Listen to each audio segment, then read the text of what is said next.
President, it's now been 2 weeks since the launch of the insurance exchanges that were created by President Obama's health care law. After 2 weeks of delays, error messages, things that the president calls glitches, the American people are united in saying that this is what a train wreck looks like. A recent poll by the Associated Press found that only 7% of Americans say that this rollout has gone either very well or extremely well. And the Obama administration continues to say that the problems were just because of too many people trying to check out the website the first day. So I bring to the floor, Mr. President, the front page of Sunday's New York Times, Sunday, October 13th, now 13 days into the exchange, with the headline above the fold, front page Sunday, "From the start, signs of trouble at health portal. Many deadlines missed. Website problems may imperil finances of insurance market." This goes on. This is a front page story, continues on inside the paper, and it talks about how in March, Henry Chow, the chief digital architect of the Obama administration's new online insurance marketplace, told industry executives that he was deeply worried about the website's debut. And he was quoted at the time as saying, "Let's just make sure it's not a third world experience." That's what he told them. And as I read from the paper, 2 weeks after the rollout, few would say his hopes were realized. They say for the past 12 days, a system costing, and it cost the taxpayers, more than $400 million, and billed by the president and by this administration, billed as a one-stop click-and-go hub for citizens seeking health insurance, has thwarted the efforts of millions to simply log on. Simply log on. The growing national outcry has deeply embarrassed the White House, which has refused to say how many people have enrolled through the federal exchange. They're refusing to answer the questions. Even some supporters of the so-called Affordable Care Act worry that the flaws in the system, they say, if not quickly fixed, could threaten the fiscal health of the insurance initiative, which depends on throngs of customers to spread the risk and keep prices low. And even though the president has called it glitches, the quote here is, "These are not glitches," said an insurance executive who has participated in many conference calls on the federal exchange. Like many people interviewed for this article, this executive spoke on the condition of anonymity, saying he did not wish to alienate the federal officials with whom he works, but he said the extent of the problems is pretty enormous. At the end of our calls, people just say, "It's awful, just awful." So to the President of the United States, and he and I talked about this directly face-to-face on Friday at the White House, he said, "Well, we just have a problem with the cash register." I would say that this is a website with major flaws. It goes way beyond the cash register. One online database programmer told CBS News that he said, quote, "It wasn't designed well, it wasn't implemented well, and it looks like nobody tested it." That's from a computer expert who says he supports the law, but that the website, he said, needs a complete overhaul. He told the network, "I'd be ashamed and embarrassed if my organization delivered something like that." And remember, Mr. President, they spent $400 million of hard-earned taxpayer dollars.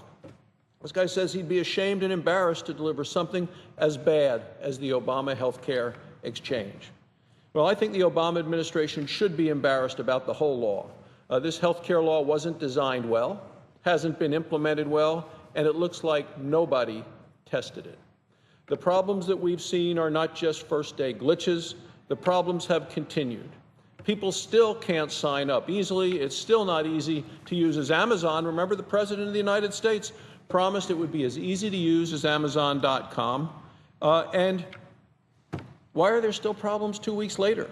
The CEO of that insurance company said yesterday, this is now almost 2 weeks into it, he said there's so much wrong, he said you just don't know what's broken until you get a lot more of it fixed. So we still have no idea how many people have been able to enroll successfully. So what is the Obama administration continuing to hide? Wolf Blitzer came out last week on CNN and said if they weren't fully ready, they should accept the advice of Republicans at giving them delay it a year. Get it ready. Make sure it works. Even Jon Stewart was asking why the Obama administration gave a one-year delay to big business, but not to the American people. I would tell you, Mr. President, if you're the Obama White House, when you've lost Jon Stewart, you know things are not going well. The problems don't end with the media or professional comedians. A Democrat member of the House who actually voted for this health care law called the launch of the exchanges excruciatingly frustrating. Robert Gibbs, who, remember, the president's former press secretary, he said yesterday, quote, "I hope they fire some people that were in charge of making sure that this thing was supposed to work." So the biggest cheerleaders for the president's health care law are now turning against it. The American people do not like it. People are not buying the administration's excuses for why it's failed. Well, this is, of course, bad for the president, but the American people have even bigger problems, and that's what we should really be focused on. The White House is worried about how this looks from a PR standpoint, but we should also be talking about the real harm that this health care law is doing for hardworking Americans and their families and their jobs and their paychecks. Many of them are going to lose their doctors who aren't included in the insurance plans sold in the exchanges. Many are already seeing that their premiums are going up because of all the Washington mandates. Remember the president and the promises in passing this health care law? That's not what the people are seeing today. One mother told a TV station in Allentown, Pennsylvania, that when she went to sign up on the website, she was told her premium would be almost $950 for her family. She said that's $765 more than she pays now. She told the station it would take food out of our mouths to be able to afford this coverage.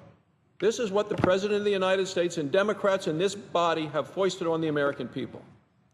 People are finding that not just the premiums are going up, many of their other health care costs are also higher. The Chicago Tribune had this headline on Sunday. They said Obamacare deductibles may cause sticker shock. Insurance companies are requiring higher out-of-pocket expenses to pay for complying with the new rules. Expenses of complying with rules. Not expenses to give you health care, not expenses to keep you healthy, not expenses to prevent injury or illness, expenses to pay for complying with new rules. That's the Chicago Tribune, the president's hometown newspaper. As if all that weren't bad enough, the administration is still insisting it's going to fine people who don't have insurance, even though people can't even sign up in the Obamacare website successfully.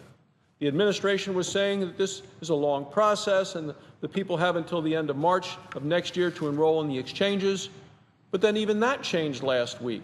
Now it turns out people will actually have to sign up 6 weeks earlier than that, by Valentine's Day, or pay the tax penalty. So what we're looking at is a tax penalty, 1% of income or $95, whichever is greater that first year. So that could be a sizable amount of money for some families who thought they were going to get affordable insurance under the president's health care law because that's what the president promised them. He stood in Congress, he told the American people that, he stood in front of groups all around the country, and the American people feel misled and deceived. All of this frustration and expense and stress and pain, it was all avoidable. Democrats in Congress and President Obama need to swallow their pride. They need to admit that the problems with the health care law are not limited to a bad website. The problems with the health care law run much deeper, and they're only going to get worse. We must do something to stop this terrible law from doing more damage to people's jobs, their care, and our country. The president will be held to the promises he's made as recently as 2.5 weeks ago. People will be able, if they like their doctor, they can keep their doctor. The cost would be less than a cell phone bill. And what we're seeing as well is he said that it will be easier to use than Amazon.com. This health care law has failed miserably. We needed health care reform so people could get the care that they need from a doctor they choose at lower cost. They have not gotten it, and it is time to repeal and replace this terrible health care law. Thank you, Mr. President. I yield the floor.